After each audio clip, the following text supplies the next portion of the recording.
Kas pusnaktī raud un no rīta smējas, kas ir tik pilnas burvīgas dzejas, kas katram vējam pretim lokās, kā lūkšanā augšu paceltas rokas.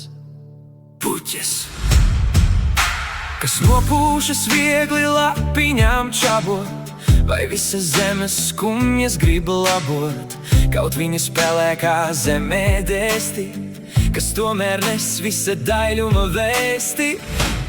Puķes, kas necieš nekādu mūru slogu, un smaržā kāpj augsti pāri pār žogu, kas smaržo, lai tā zem kājām mītu,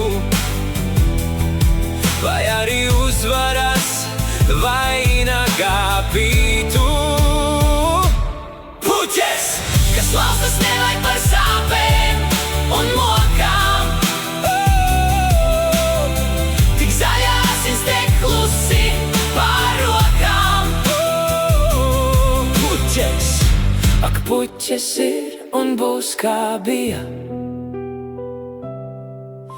viskaistākā zemes poēzija.